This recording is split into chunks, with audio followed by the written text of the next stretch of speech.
Blessed day mga tol. Ngayong araw yung pang 12 months na PMS ni Pablo sa Kia Santa Rosa.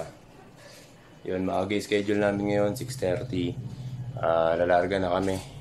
Puntang Kia Santa Rosa. Tapos, ayun.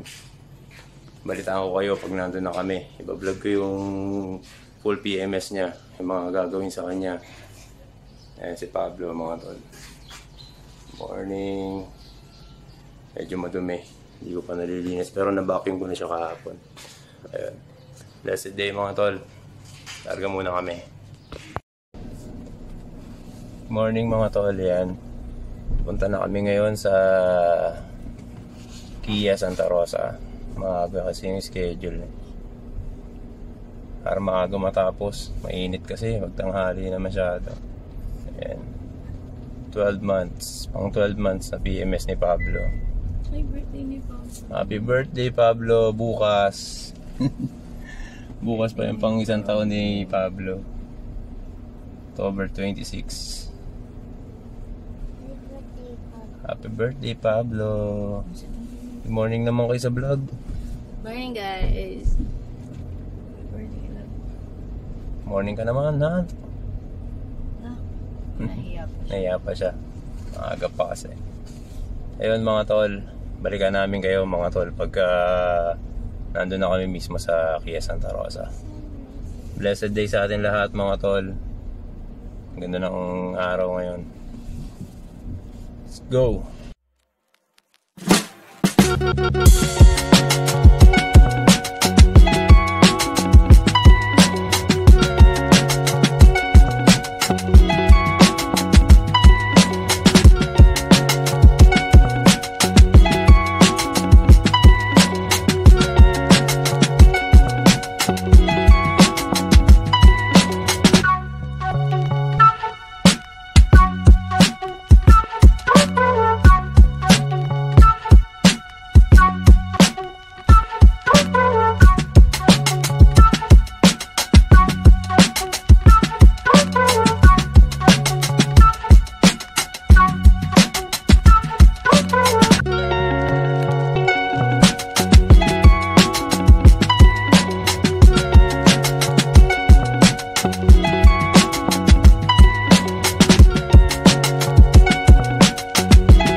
Yun mga tol, nandito na kami sa Kia Santa Rosa.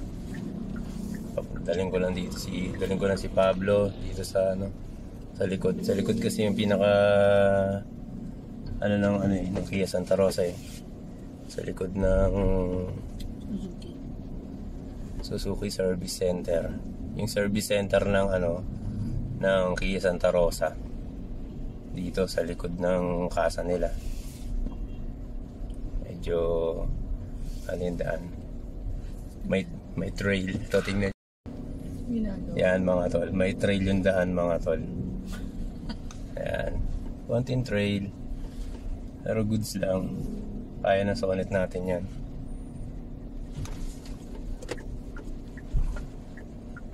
Ayan. Ito yung casa nila mga tol. Alright. Hello. May EV kami dito ng mga kasonet natin mga tol. Ayan o. Goods. Kasapin ko lang yung tropa nating mekaniko, Sir Robert. Mekan ko kayo mga tol.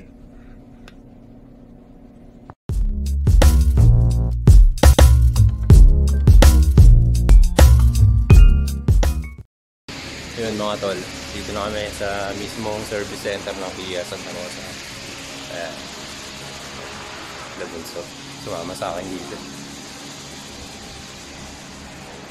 Ayan. Naayos na ni Sir Robert, si Pablo. Nalagyan na lang para sa lifter. Sir Robert, good morning Sir Robert. Morning, sir. Trusted mechanic, Kia Santa Rosa. Ayan, napalamig yung makina ni Pablo mga tol. Bale, ito yung mga ilalagay kay Pablo. Ayan mga tol.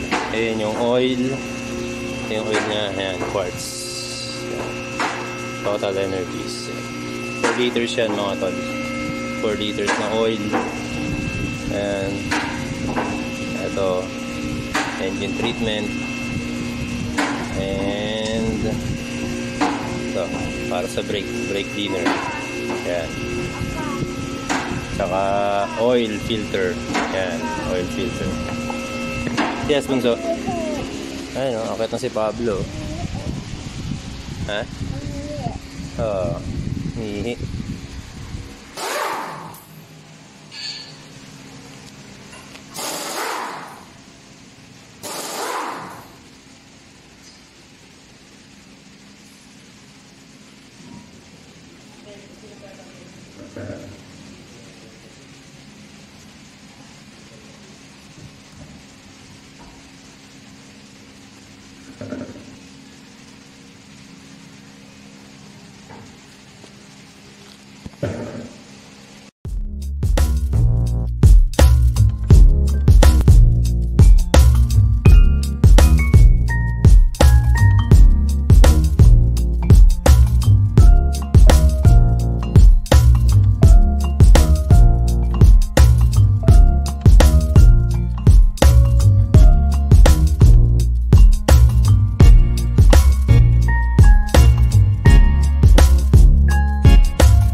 Ayan mga tol.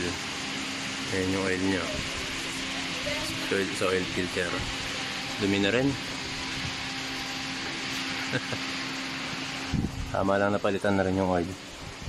Every 6 months mga tol. Ayan.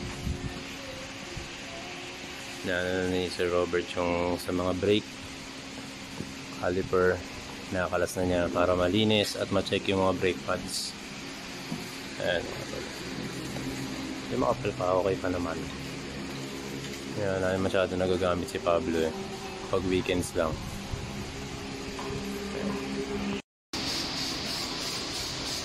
Ayan, nilinis na ni Sir Robert yung brake.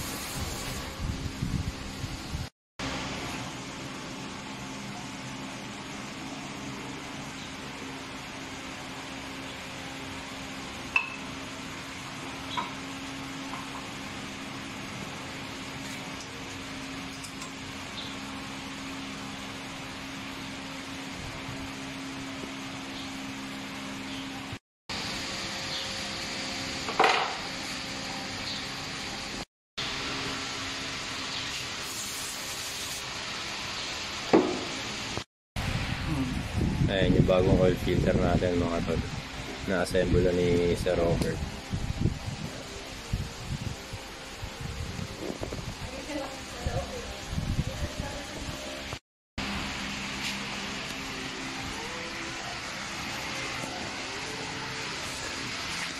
Diyan niya ikakabit mga tol. Ayan yung bilog na yan. Diyan niya ikakabit oil filter natin. Ayan mga tol, ang daming stock na unit ngayon dito sa Kia Santa Rosa. Iba. Seltos. Iba, syempre, pinapa-repair. Pero yung mga bago yan mga tol. Ayan. Bago pa.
And mga tol, bali yung mga gulong, nirotate na ni Boss Robert. Yung mga nasa harapan na gulong, nilagay dito sa likod. Sir, ano bang, ano nun, bakit kailangan? Ano sir, yung tread wear po. Kasi minsan sir, mas kinakain po ng ano po na Harapan. harapan. Apo. Hmm, So kailangan po natin pagpantayin lahat ng gulong okay. para po mas maganda po yung kain. Okay. Every 10,000 kilometers yun, sir. As per Kia Philippines na po sir. Yun. Yun, mga tol. Pag 10,000 kilometers na sa PMS nyo, mga tol, ayan. Pagkapalitin niya yung gulong para pantay yung pudpud ng mga thread. Lalagay yung sa harap sa Para likod. ma-check din natin sir yung tread wear din po. Kung gano'n kakapal. Kung kailangan ng palitan, no? Yes sir. Ayun. Ayun, mga tol. Pero siyempre, depende yun sa mga binabiyahin yung mga tol. Kung kung daily nyo naman yung sasakyan at malayo binabiyahin nyo lagi sa trabaho, kung saan saan. Ayan. Bali, nalinis na ni Sir Robert yung mga brakes natin, caliper, brake pad, yan, nalinis na. Makapal pa yung brake pad, mga tol. Batang bata pa si Pablo kasi 5,000 kilometers lang mahigit ang kanyang sa odometer. Yan.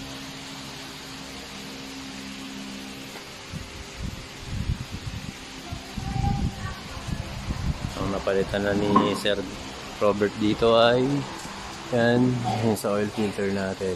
Palitan na niya. Yan. Pagbaba niyan, yun na lang, yung change oil na lang. Sarap magpa-PMS ng maaga, mga tol. Maagang oras. Ang ganda pa ng araw.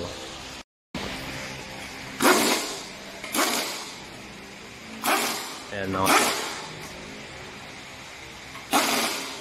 bali, ginamitan ni Sir Robert ng power tools. Yung mga lug nuts natin dito. Ginamitan niya ng power tools yan.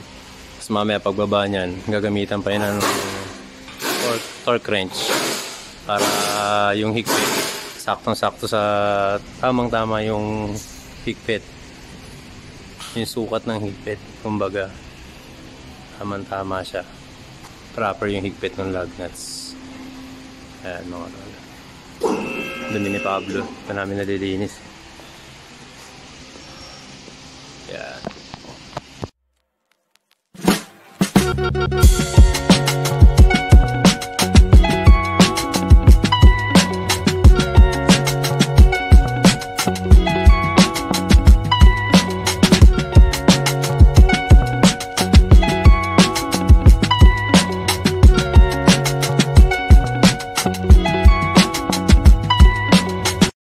Dito naman tayo sa makina ngayon.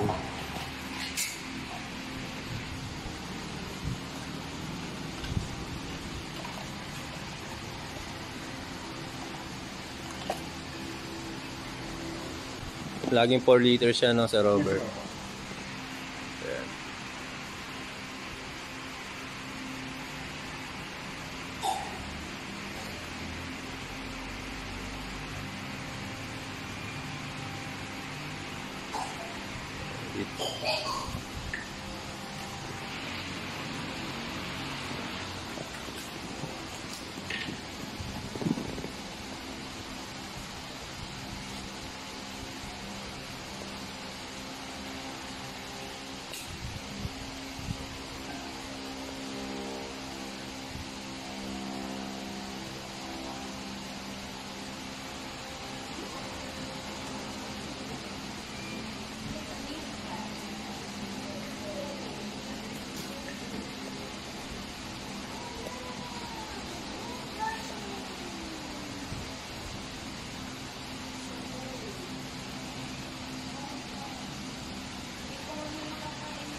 liters. So, busog.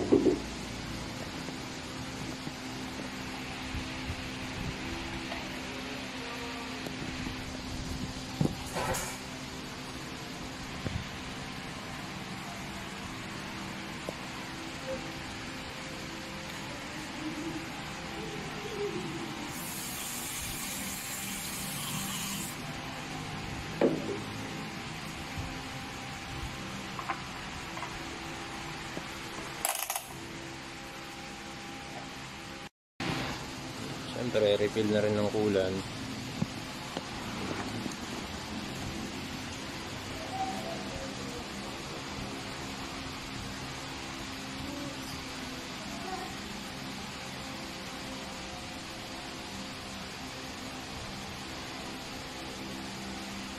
Kulit ng kulay ng kulan, parang juice eh. Oo, ano, parang gulaman. Parang gulaman yung tsura eh.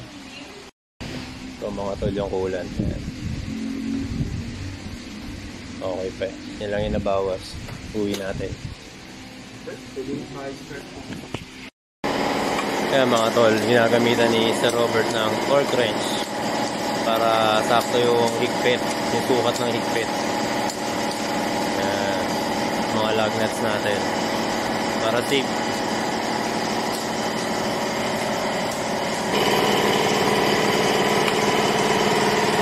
Para saan yan, Sir Robert? Sa battery test po. Pang-check po siya ng battery. Yung mga 1 year old na po dyan, so every ano po tayo sir, 1 year lang po ang battery. Yung stock na battery yes, po, ano? Opo. May mga umabot ng 4 years. Kasi pong ginagawa po nila, tanggal po na negative. So wala pong supply po yun sir. Ah, okay. Yung mga nag-abroad, yung mga panggabi lang, ang trabaho po. Yun po sila ang pinaka ano.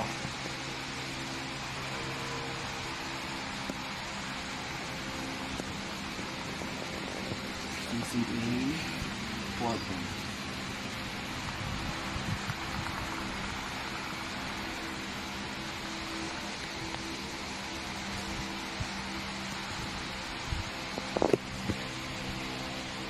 So good pa naman ang battery mo sir Gary.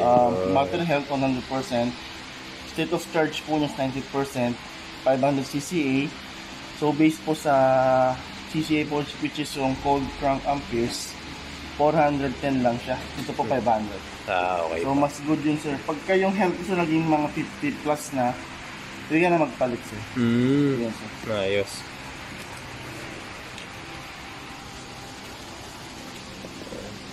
Sir Robert, may tanong lang ako. Yes, sir.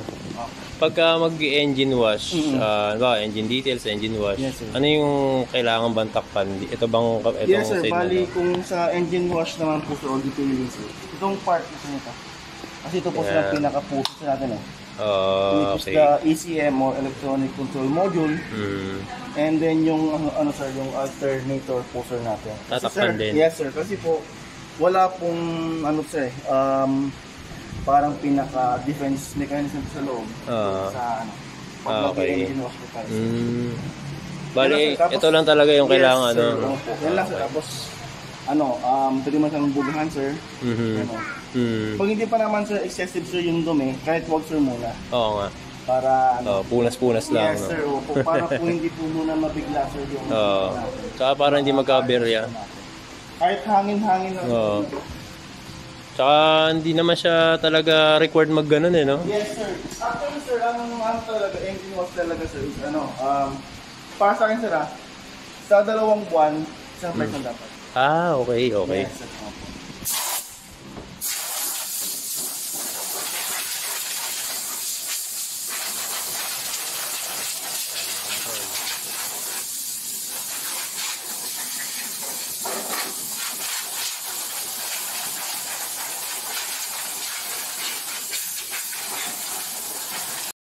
Yun mga tol, yun yung mga kailangan takpan. Ano ba, magpapa-engine detail kayo, engine wash.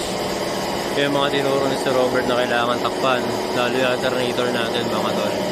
Kasi talagang open yung alternator kasi.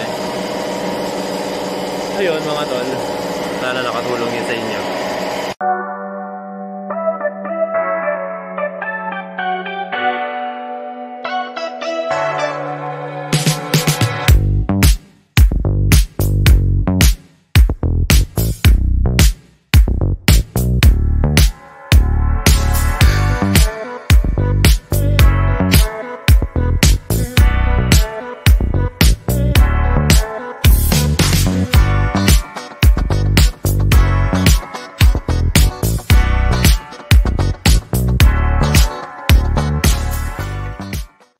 Ayun mga tol, tapos na ang PMS ni Pablo, ang pang 12 months na PMS ni Pablo mga tol. Mababa pa yung odo ni Pablo. 5,897 lang para sa 12 months, pang 12 months na PMS. Hindi kasi namin siya madalas nagagamit. Mag-iipon pa kasi kami pang ano. Oh, mag-iipon pa kami pang mugs. Mugs. Joke lang. Ayun, oh. Ano yun? Galang mahaba. Oh, panggala. Bala kasi namin mag-norte. 1 month. 1 month sa norte. Watch out, norte. Joke lang. Tama kaya? PM lang. Ayun nga, binabala kasi namin mag long ride sa norte. Di pa namin alam kung sa norte. Pero yun, nag-iipon kami para doon. Pang ano lang, pang unwind man lang sa sarili. Panalo gumawa si Sir Robert. Malinis siyang gumawa. Ina-explain niya lahat kung para saan yung ginagawa niya. And pag may mga balak mag-engine detail dyan, ayun, tinanong natin kung ano yung kailangan i-cover sa engine, which is hindi naman talaga required mag-engine detail. Okay naman yung punas-punas lang para less problem in future. Baka kasi may madali doon sa makina natin. Bago pa naman yung makina kaya hali-hali kabuk pa lang naman ang nagkakaroon dyan. Pero depende yan sa binabiyahe nyo. Mamaya daily nyo from south to north kayo lagi yung biyahe nyo. Daily. Talagang dudumi-dudumi yan. Lalo na kung umuulan-ulan lagi. Ulan araw, putik yan. Ayun mga tol. Ayan, smooth na ulit ang takbo. Kailan hindi naging smooth? Oo. Sa bagay, kailan ba naging hindi smooth yung takbo na ito ni Pablo?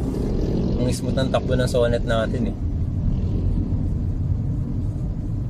Ayan. So ngayon, di pa namin alam kung saan kami pupunta.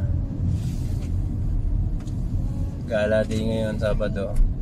Bukas, bahay lang. Sabat. Birthday na ni Pablo bukas. October 26. Happy birthday, Pablo. Nakantahan mo si Pablo bukas ah. Happy birthday. Ayan, nagbayan-bayan kami dito. Hindi sa akin pwede yan pag ako nag-drive. Pipang agad yan. May sumingit kasi sa harapan namin eh. Hindi nagsi-signal light eh. Mga tol, mag-signal light naman tayo. Yung bip-bip ko pa yung diretso. Gano'n. Meep! Away yan, no? Ayun mga tol, ugaliin natin mag-signal light mga tol. Kahit simpleng susurb lang tayo, magpapalit ng lane. Ugaliin natin yun. Baka yung mga toggle switch ng signal light natin dyan, inaagyo na. Gamitin nyo naman mga tol. Nilagay yan dyan para may purpose. Ayan mga tol, 11 kilometers per liters. Simula sa Kia Santa Rosa hanggang dito sa Tadan Festival Mall. Tipid. Sarap. Sana ganyan lagi. Yes sir. Yun mga tol, nakauwi na kami. Galing pa kami festival. From Kia Santa Rosa to festival, ang fuel consumption na nakuha namin kanina ay 11.0 kilometers per liter. Sapang 11 kilometers per liters. Tapos nung pauwi kami from festival to dito sa bahay namin sa Santa Rosa, 11.1 kilometers per liters. So tumipid siya sa small distance na yon, na abot niya yung ganong 11.1 kilometers per liters. Siguro dahil bagong PMS lang, pero sana tumagal. Kasi dito sa Santa Rosa medyo traffic madalas, kaya mahirap yun. City driving lang kami lagi, gawa ng di pa kami nakakalayo eh. Pero balak namin mag-norte. Sana matuloy pag bakasyon na ulit ng December. Pero yun mga tol, 12 months PMS ni Pablo, success mga tol. And then mga tol, ayun, natanong ko rin kay Sir Robert kung ano yung mga dapat takpan dun sa harapan sa engine natin pagka gusto magpa-engine details. Tapos sa engine details yan, pa-engine wash, may kailangan takpan yung yung sa katulad ng makikita nyo dito sa vlog na to, yung sa part ng battery, nandun kasi yung yung parang pinaka-easy ng natin, ng sonnet natin. Pati yung sa tatakpan din yung sa may yung alternator. Ayun. Baka bukas i-carwash ko si Pablo dito sa garahe. Itatry ko yung bumili ako ng maliit na yung MTX na car shampoo eh. Kung maganda daw eh. Yun yung ginagamit sa car wash dito malapit sa amin eh. Try ko bukas. Naubos na yung yung Flavors na car shampoo. Try ko naman yung ibang brand. So ayun mga tol, maraming salamat mga tol sa pagsama sa amin sa vlog na to. At kung di pa kayo nakaka-subscribe mga tol, baka hindi pa kayo nakaka-subscribe, Down South Family, subscribe na kayo mga tol. Ayun. At mag-upload din ako dito mga tol nung pag-deliver namin ng ng mga paninda namin, yung mga binibake ni Mrs. Ayan. Pati yung pagbe-bake, i-upload din na rin dito sa YouTube. Ayun. Mga tol, maraming salamat sa pagsama sa amin sa vlog na to. Mag-subscribe na kayo Down South Family. Pa-watch na rin at pa-like na rin at pa-share na rin ng mga vlogs namin kung kakayanin pa lang oras nyo mga tol. Pa-click na rin ang notification bell. Maraming salamat lagi sa suporta mga tol, sa mga nagko-comment. Maraming salamat sa mga nanonood ng mga vlogs namin. Maraming salamat mga tol. Na-appreciate namin yun. Na-appreciate namin sobra. Yung mga comments na yan, yung mga pag-subscribe sa amin. Maraming salamat. So ayun mga tol, hanggang sa susunod na vlog mga tol. Maraming salamat. God bless sa lahat. Down South Family.